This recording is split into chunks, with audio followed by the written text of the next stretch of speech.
কোন ফটোটা দারুণ হয়েছে গো সত্যি। আমরা দেখো সমুদ্রের ধারে গিয়ে ক্যামেরাম্যানদের দিয়ে ফটো তোলালাম। এই ফটোটা তো অসাধারণ হয়েছে, এটা আমরা বাঁধিয়ে নেব চার্লির সাথে, মানে একটা ব্যাপক ছবি। আর দেখাও মা আর বাকি ফটোগুলো। এই একটা ফটো তোলা হয়েছে, এই ফটোটাও খুব সুন্দর। আর আর আর দেখাও, আর দেখাও। এইটা খুব সুন্দর এসছে, এটা খুব সুন্দর এসছে। আর কি আছে দেখাও।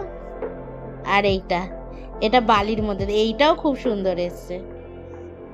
আর সব থেকে বেস্ট হয়েছে আমাদেরটা, সব থেকে বেস্ট ফটো এটা হয়েছে।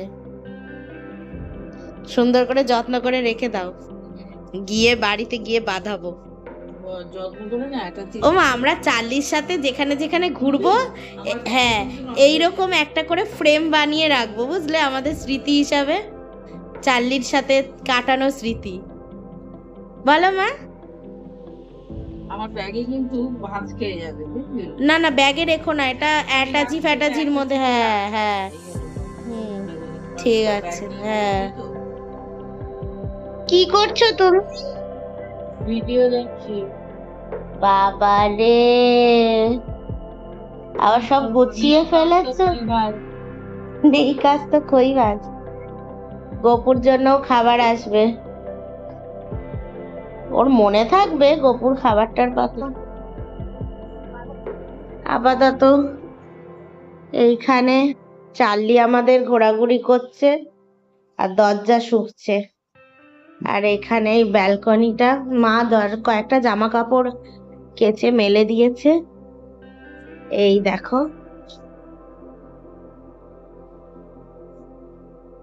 ওই দিকটাই হচ্ছে সমুদ্রটা, ওই দিকটায় সমুদ্র, ঠিক ওখানটায় সমুদ্র।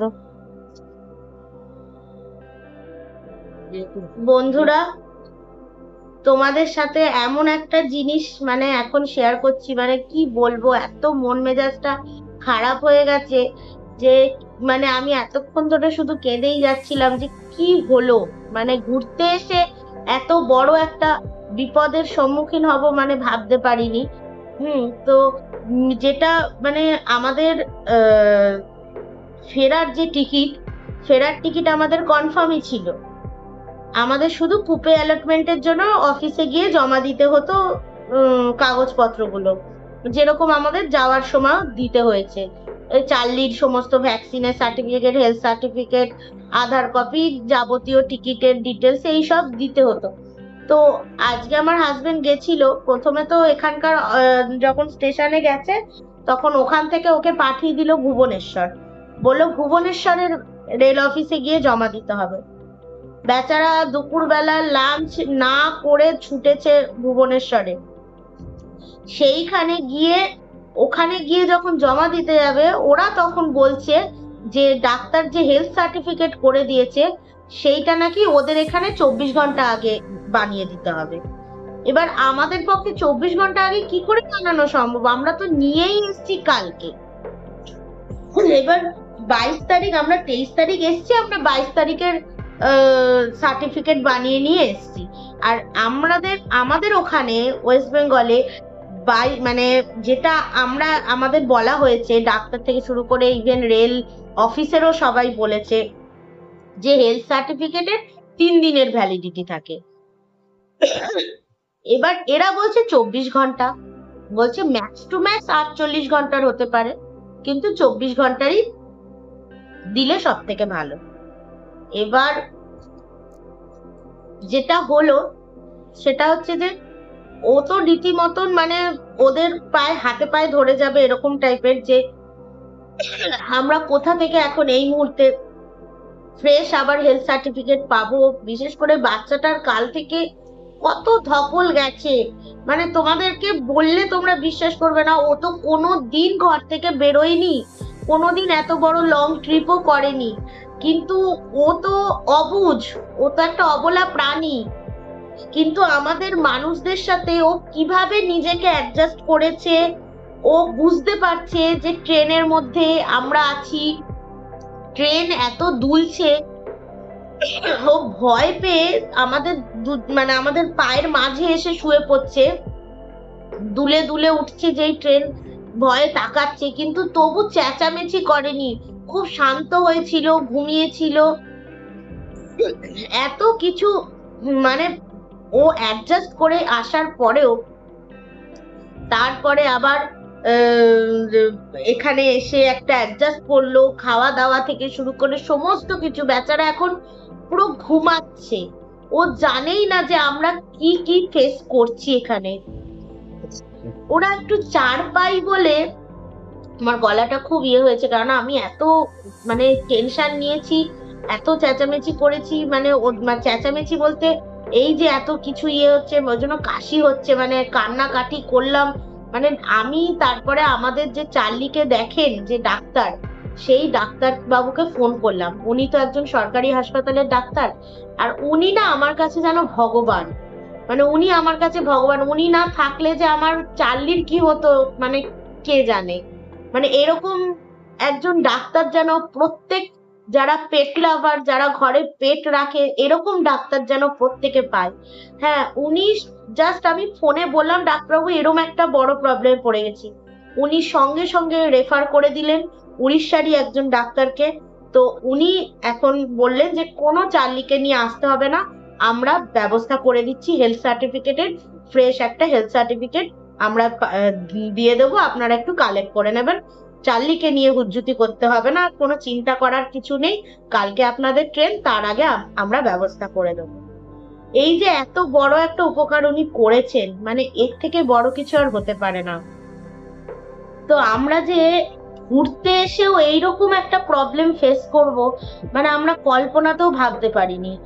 আর সত্যি কথা, আজকে যদি ডাক্তারবাবু না তৎক্ষণাৎ ব্যবস্থা নিতেন, তাহলে আমরা যে কিভাবে কি করতাম তাও জানি না। তাও যাই হোক, এখানকার যে ডাক্তারবাবু তার সাথে কথা বলেছি, তো উনি একটা বলেছেন যে উনি আপাতত ট্রেনিং এ রয়েছেন, তো ওনার এখানে যে কাজ করবে, যে এখন হসপিটালে রয়েছে তার মাধ্যমে করিয়ে দেবেন বলেছেন। তো যাই হোক, আমরা আবার কন্টাক্ট করে নেব ব্যাপারটা। কিন্তু এই যে হুজ্জুতিটা হলো, মানে এত বড় একটা হুজ্জুতি, মানে আমি শুধু মানে আমি বলছি, আমি ডাক্তারের সাথে কথা বলবো কি, আমার গলা ভারী হয়ে যাচ্ছে, কান্না পেয়ে যাচ্ছে যে কি রে বাবা, যে এই যে হ্যাঁ এদের কথা কেউ, হ্যাঁ সত্যি, মানে এদের কথা কেউ বোঝেই না। আরে এরাও তো একটা অবলা প্রাণী, এদেরও তো মনের একটা ইচ্ছা থাকতে পারে। আমাদের যেমন ইচ্ছা হচ্ছে সমুদ্র দেখার, আমাদের যেমন ইচ্ছা হচ্ছে পাহাড় দেখার, সেরকম ওরা, ও যে মন থেকে আজকে কতটা খুশি ছিল, মানে সমুদ্র দেখে, সমুদ্রের জলে এরকম ভাবে আসছে, ওর পা চুবিয়ে যাচ্ছে, সেই বালির মধ্যে গড়াগড়ি খাচ্ছে, মানে ওর যে খুশিটা ও তো ওর মতন ভাবে বোঝাচ্ছে। তাহলে এই যে খুশিগুলো, কিন্তু সেইগুলো মানে কোথাও বোঝে না, কোথাও এই খুশির কোনো মূল্য নেই। তবে এরা হচ্ছে জঞ্জাল, মানে ওদের কাছে এরা হচ্ছে জঞ্জাল, কেন এদেরকে উটকো বোঝা করে বয়ে নিয়ে এসছো, মানে এরকম টাইপের ব্যাপার। যাই হোক, এত বড় একটা প্রবলেম ফেস করলাম। তবে আমি অনেক ভিডিও দেখি পেটদের নিয়ে এখানে ঘুরছে সেখানে ঘুরছে, জানি না তারা কিছু প্রবলেম ফেস করেছে কিনা, কিন্তু আমি এই প্রবলেম ফেস করলাম, তাই তোমাদের সাথে শেয়ার করলাম যে এরকমও ঘটছে, এরকমও হচ্ছে। ঠিক আছে, তো আমাদের কিছু মানে ভগবান প্রদত্ত, বলে না যে এদের ভালো দেখার জন্য কিছু ভগবান মানুষকে পাঠিয়ে দেয়, সেই ভগবান তুল্য মানুষদের জন্য আজকে আমাদের এরা বেঁচে রয়েছে, না হলে এদেরকে যে কোথায় মাটির তলায় পিষে দিত তার নেই ঠিক। তো যাই হোক, আপাতত আমরা মানে এরকম একটা, মানে এরকম মন খারাপের পরিস্থিতিতে আমরা দুপুরে কোনো রকমে খেয়েছি। আমার বরটা তো খেতেই পারলো না, ও ওখানে ওই অফিসের থেকে বেরিয়ে একটু বাইরে থেকে কিছু খেয়ে নিয়েছে, মানে একটা বাজে পরিস্থিতি গেল।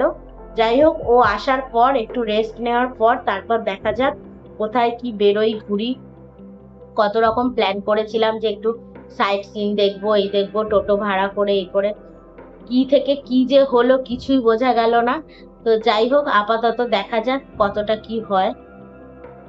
আর আমার সোনাটা এখন ঘুমাচ্ছে। চলো তাহলে, মানে আমি এই প্রবলেমটা তোমাদের সাথে না শেয়ার করলে শান্তি পাচ্ছিলাম না। চলো আবার পরে আস্তে আস্তে দেখতে থেকো কি করছি না করছি। দেখো, এই যে চার্লি শুয়ে রয়েছে, ঘুমাচ্ছিল ও, এতক্ষণ ঘুমাচ্ছিল। ওই ঝাড় রুম সার্ভিসে এসেছিল, তো একটু ঝাড় দিতে এসেছিল, তাই ও চেঁচামেচি শুরু করে দিয়েছিল একটু, আবার এসে ঘুমিয়ে পড়েছে।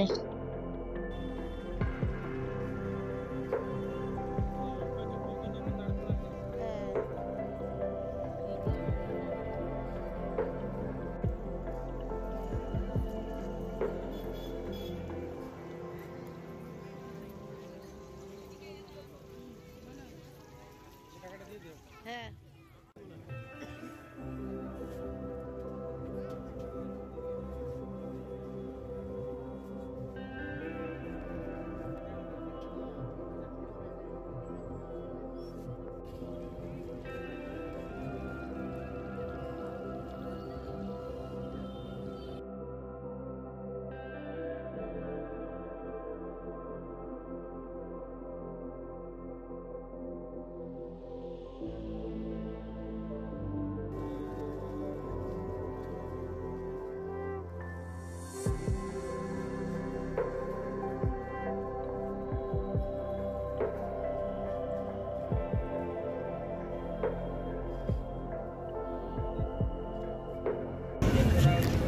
এ বাবারে।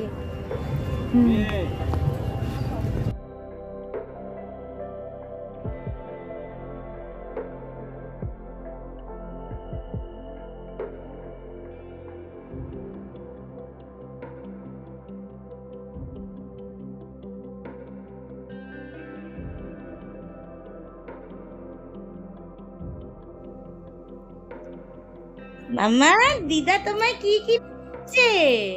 লাইট বল? এ বাবা, ও তো একবারে একবারে কামড়ে খেয়ে ফেলবে। এ বাবালি বাবালি বাবালি, পুপু পুপু আওয়াজ করিয়ে দাও ওর পাটা দিয়ে চিপে।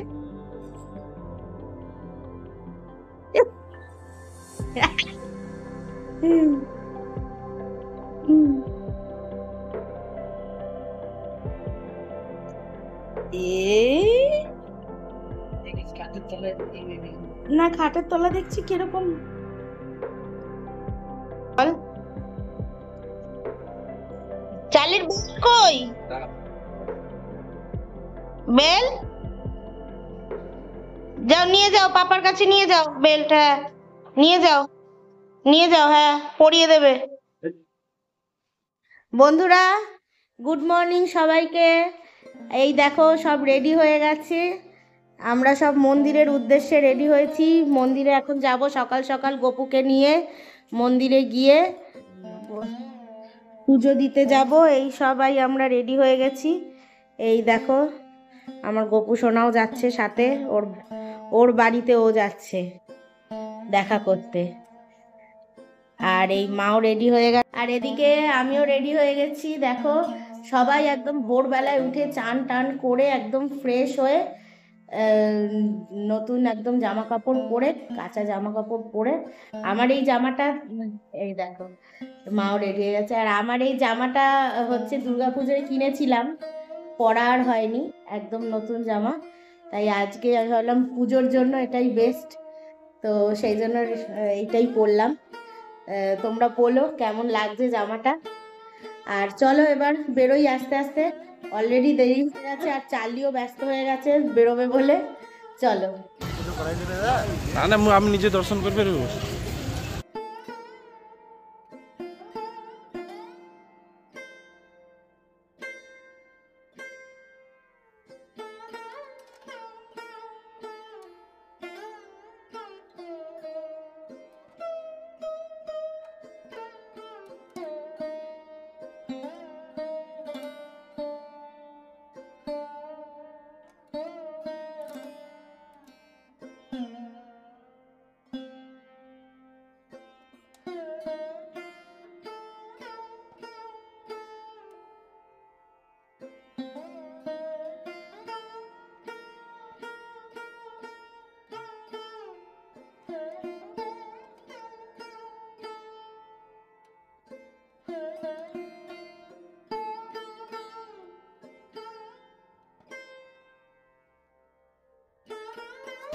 চার্লি কই? এই তো চার্লি। চোখের কোনটা ওর মুছিয়ে পরিষ্কার করতে হবে, পুরো বালির। হ্যাঁ, ঘরে না গেলে হবে না। ও মা, তুমি এগিয়ে আসতে পারছো না? ও কামড়ে দিচ্ছে ওকে। হ্যাঁ, ও বিশাল বাইট করছে।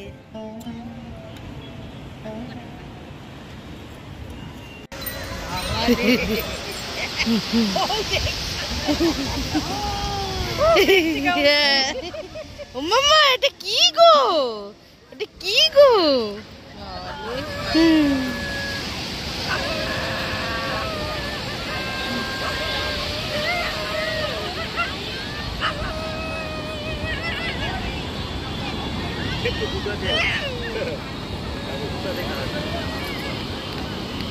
চার্লিকে দেখছে। ও দেখছে চার্লিকে, যে এটা কে চলে এসছে। এই রে, এই রে।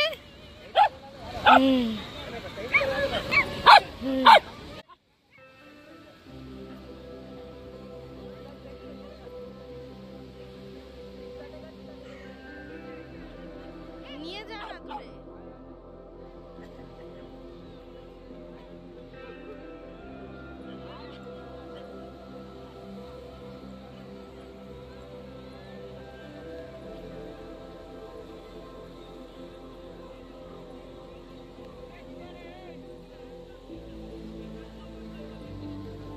দাঁড়াও, ফটো তুলে দিই।